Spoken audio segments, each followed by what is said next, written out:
मैं कितना भी पढ़ लूं, क्लास कितनी भी अटेंड कर लूं, कितनी भी थ्योरी कर लूं, नए क्वेश्चंस आते हैं तो मेरे क्वेश्चन ही नहीं बनते हैं। मेरे सामने जब क्वेश्चन आता है मैं क्वेश्चन नहीं बना पाता हूं। सर मेरे ख्याल से ना ये इस फेज से हम सभी लोग गुजरे हैं, क्योंकि कहीं ना कहीं हम सबने पढ़ाई की है और क्वेश्चन बच्चों को ऐसा लगता है कि अच्छे से क्लास अटेंड कर ली, टीचर की सारी बात समझ में आ गई, अब लगता है कि जो भी सवाल पे हाथ डालूं वो सारे सॉल्व हो जाएंगे। तो ऐसा नहीं है, किसी से भी पढ़ लो।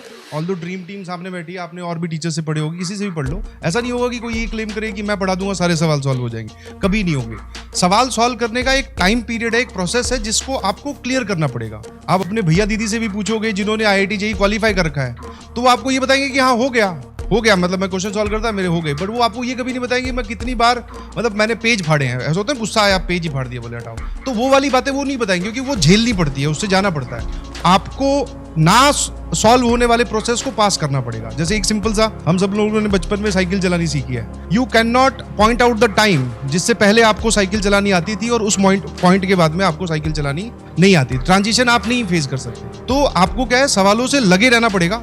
एक मूवमेंट के बाद में वो अपने आप सॉल्व होने लग जाएंगे। सवाल जो सॉल्व हो रहे हैं उनका अमाउंट बढ़ जाएगा, जो सॉल्व नहीं हो रहे जिस पे आप अटक रहे हो वो कम हो जाएगा। क्लास में बताई गई बातें सभी बच्चों को समझ में आती है। मतलब बहुत ही एक अनरियलिस्टिक डाटा है। बच्चों को लगता है कि जिनसे सवाल नहीं सॉल्व होते शायद उनको क्लास नहीं समझ में आई। नहीं जी, क्लास में जो हम बताते हैं वो सबको समझ में आता है, जैसे जैसे बताते हैं सब समझ में आता है। बट कहानी क्लास के बाद में स्टार्ट होती है कि आप क्लास के बाद में क्या कर रहे हो। आपने फिर से देखा, आप सवाल पे अटके, उसके बाद में आपका एटीट्यूड क्या है। सवाल पे अटके, सवाल बंद कर दिया, बोले ठीक है सर DPP का सॉल्यूशन या फिर अगली क्लास में सर डिस्कस तो करेंगे ही, बोले तब देख लूंगा। एक दूसरा बच्चा है जिसका एटीट्यूड है, नहीं भाई इस टॉपिक का सवाल है, चलो एक बार जाके थ्योरी देखता हूँ कि कहां से पूछा गया है, कौन सी ऐसी बात है जो मैं गलत लगा रहा हूँ, या फिर हो सकता है कि सर ने कुछ और बताया मैं कुछ और ही लगा रहा हूँ। तो जितने भी क्वेश्चन आपसे नहीं सॉल्व हो रहे, मैं तो बोलूंगा अगर आपके पास क्वेश्चंस ना सॉल्व होने वाला अमाउंट ज्यादा है, that means you should be very happy, क्योंकि आपके पास सीखने के लिए बहुत सारे हैं। और जैसे जैसे आप सीखोगे आपको पता चलेगा ना कि हाँ यार, मतलब आपको क्या करना है, अल्टीमेटली अपने एरर मिनिमाइज करने हैं। आपको पता चलेगा ये वाला क्वेश्चन मुझसे नहीं सॉल्व हुआ, मैंने सारा कुछ इसको अटेम्प्ट करके देख लिया,